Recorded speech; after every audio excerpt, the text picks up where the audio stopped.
Today I'll be reviewing the Fear Street Trilogy on Netflix. Now, originally I had this plan to be three separate videos for all three movies, but after I realized that I didn't have that much to say about them individually, I thought I'd just put them all into this one video and just, rank the whole thing at the end of it. So, without further ado, the basic story of the whole Fear Street trilogy is about these teenagers trying to overcome the curse of this town they live in called Shady Side.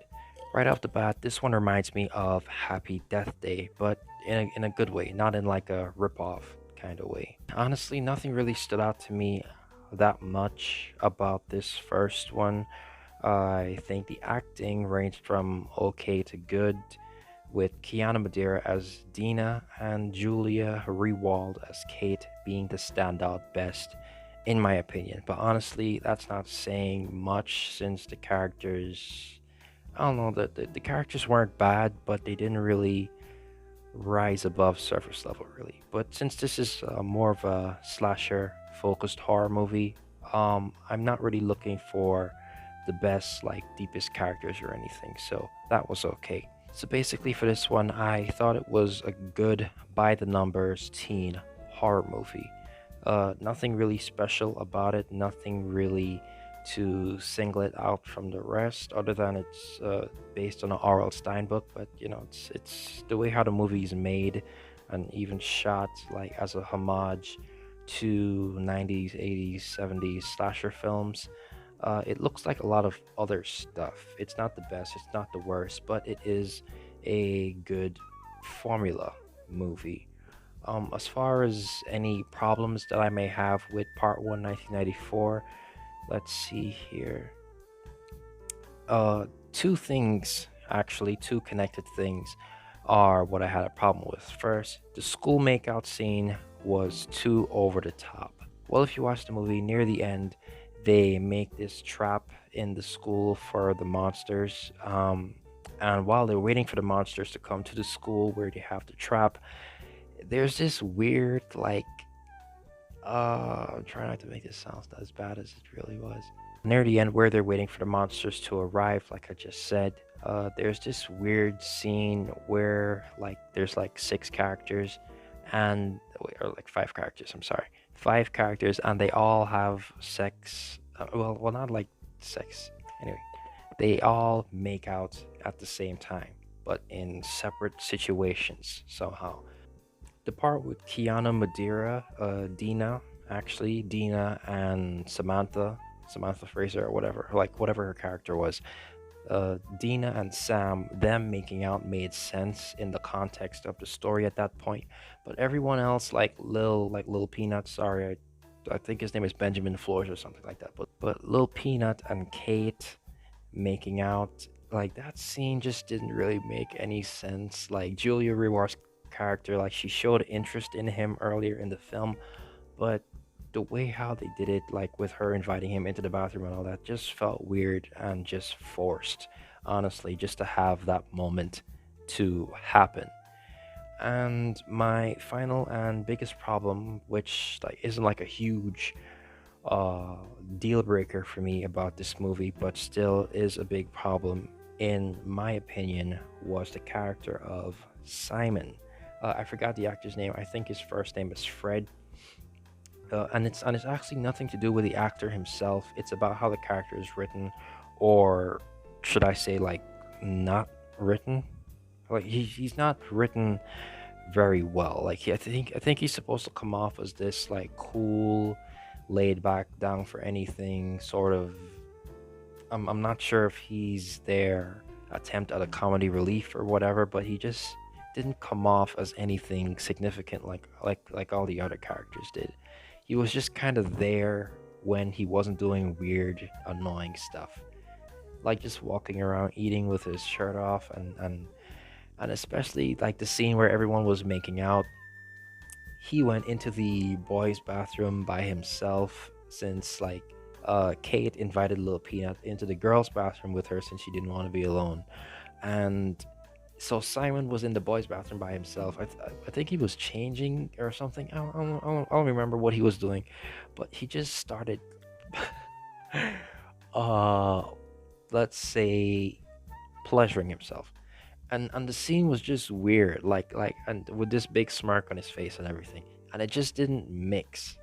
It just didn't like I don't know. It just didn't feel right, honestly. I'm not like out of like a purity thing or whatever. I know that's supposed to be a part of his character, but it just wasn't written well. It wasn't set up well. That whole scene was just weird, and it shouldn't have happened. It should have just been Kate and wait, no, wait, not Kate. It should have just been Dina and Sam making out, and the others just like kind of being in the background or something like that outside waiting. But the whole like sex scene was just weird. And Simon, I know he's supposed to come off as that cool, laid back sort of character, almost like a comedy relief, but he didn't come off like that to me. He just came off as annoying, not exactly dumb, just annoying, weird, and just I don't know, just nothing significant. He was just kind of there, but just mostly annoying to me. Sorry. So I thought it was a good teen horror movie. Like I said before, I give it about a 6 out of 10. Nothing really stand out about it. It's really by the numbers, pretty cliche, honestly. But in execution, it was good. I enjoyed it. There weren't any bad performances or anything. The special effects were all good, and I genuinely liked it. So 6 out of 10 for me. Moving on to part 2, 1978. This is where the surviving member, spoilers again, but whatever, spoilers for the whole video, for the whole all three movies. The only person to survive the Shady Side curse. She tells her story to Dina and Lil Peanut, so like they can get some idea of how to survive the whole Sarah Fear thing. Sorry I didn't mention this earlier. Sarah Fear is the person, is the girl who was accused of being a witch, but wasn't really a witch. That we found out later. She was just framed or whatever, and it's like this curse named after her or whatever. Anyway, moving on. Part 2, 1978, immediately reminded me of Friday the 13th and a bunch of other camp teen slasher horror movies. And that's exactly the vibe that they were going for. Obviously, that was the most obvious homage in all three films, in my opinion. And at first, since I saw like that was what it was going to be, I wasn't really prepared to like it. Honestly, like I was enjoying it fine enough, but it didn't start off weak. I just thought it was going to be weak.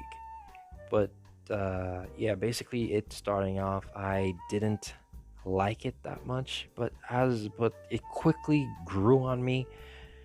Honestly, it started off looking like a cliche camp slasher. I should have read this earlier, but ended up being much more. Emphasis on much more, because this one in particular had really great characterization, really great chemistry between the actors. For example, between Sadie Sink, Emily Rudd, and Ryan Simpkins. That's between the two sisters and the bigger sister's former best friend or friend.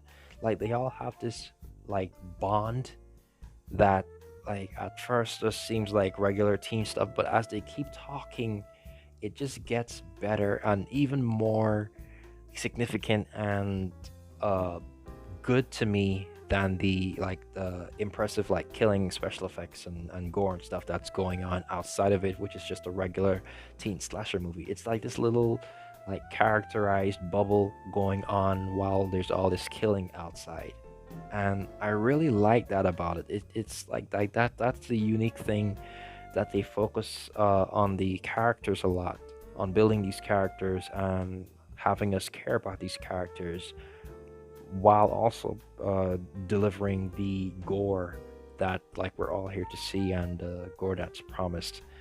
That which talking about the gore, this one gets a bit exploitative in my opinion. Well, uh, nah, nah, it's not. Honestly, I take that back. It's just brutal, like brutal, and it's just kind of getting close to that line of being exploitation, which I never like. I never like exploitation, like just gore for the sake of gore. I think there always needs to be a reason. There's a car passing by. Hopefully that you guys don't. It's pretty quiet anyway. So obviously, like if you couldn't guess by what I just said, this is my favorite out of the three. Just right out of that. And to cap it all off, the climax of part two, 1978, was phenomenal in my opinion. One of the best climaxes, one of the best like peak points in a movie I've seen all year. It's with the two sisters running into this open field where there's just the tree that Sarah Fear was hanged from, and her body was like buried near it or something like that, and they were trying to.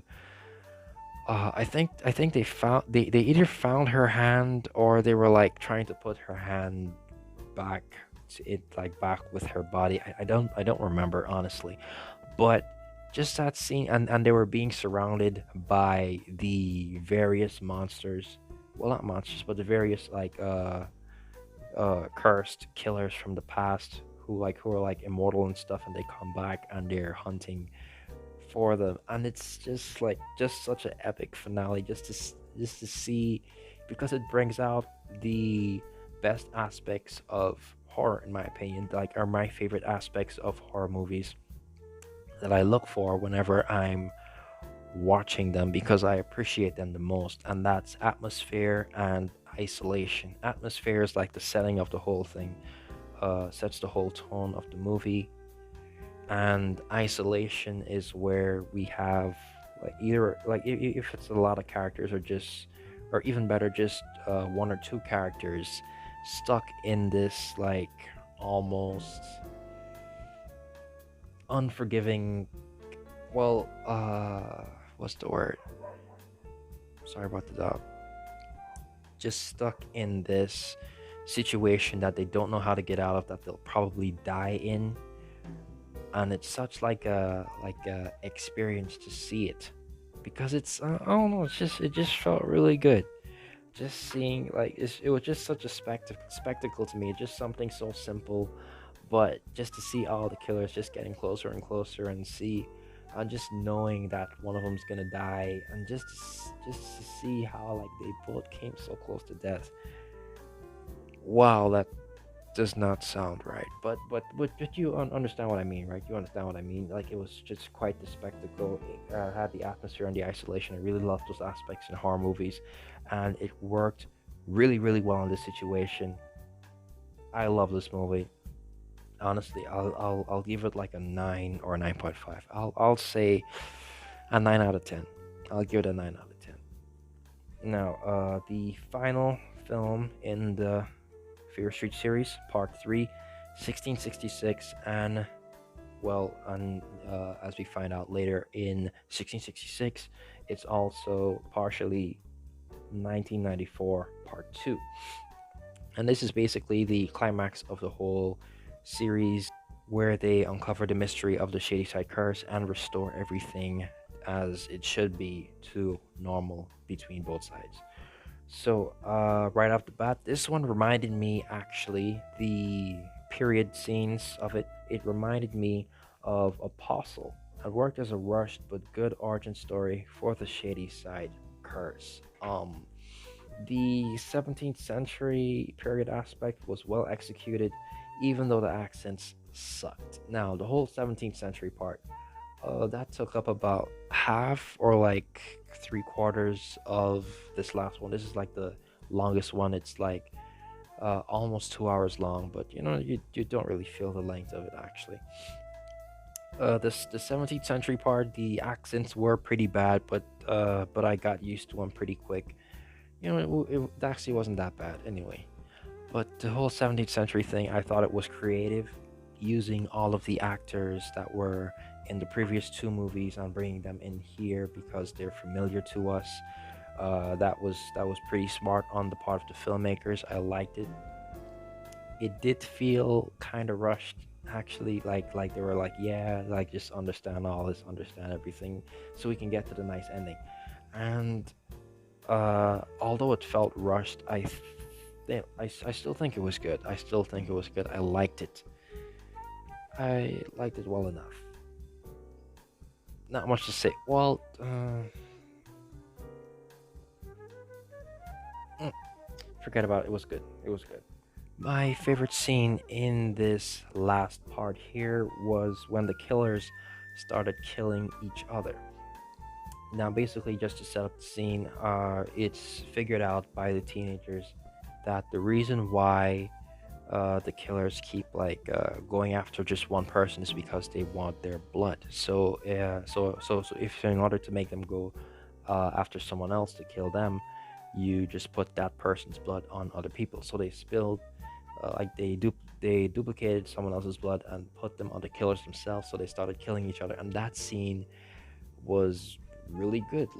I was not expecting them to do that at all, but it really worked, and it actually looked like a nice monster fight movie. Like that could be like a nice movie in itself, honestly. I don't know, just like the camera work was really good. I wasn't expecting it to be that good. I thought it would just be like a one-off scene, like a couple, like a minute at most, but they really put some effort into it, and that became the highlight of the movie, in my opinion. So overall, for Part 3 1666 combined with 1994 Part 2, I'd say that it was a good note to end the trilogy on. Honestly, this one just kind of felt like it was like just moving from point to point with nothing. I don't know, nothing significant. Kind of like the first one, but just a bit better, I'd say. So I give it about a 6.5. Could stretch it to a 7, but I'm sticking with a solid 6.5 on this one. And that's about it for the Fear Street trilogy. My thoughts on the Fear Street trilogy. I know this is not in depth, but honestly, I'm trying to do this format with everything. So if I were to do an in depth thing, I'd just be stuttering all over the place for like 20 minutes. So, yeah, that was it. I liked all three movies. To rank them from best to worst, in my opinion, none of them are bad, but from best to worst, I'd say part two, part three, and then part one. I really like part two. I'll definitely be watching that multiple times this year. And if they're planning on continuing this, because of course, it being a teen slasher movie, there's a nice little cliffhanger there at the ending to possibly open for more sequels. And I'm actually open to them because these were all good. I thought the acting was good, the special effects was good throughout the whole thing, the gore effects were good, especially part two. If there's no way they could continue part two, but anyway, it just I really liked this series. I thought it got exploitative sometimes, like it went a bit too far with the whole teens and having sex thing. Especially like this coming from R.L. Stein. I know it's like based on a young adult book. I don't know how close to the book it is, but everything here was good. Hopefully the fans of the book were pleased, as well as just regular audiences who've never read it, such as myself. So that's about it. I like the Fear Street trilogy. Hopefully you do too. If you don't, let me know why, or if you do, also just let me know why in the comments below. These are my thoughts. This is my review. Thank you for watching. Don't forget to like, share, comment, subscribe, and hit the notification bell to know when I upload next. Goodbye.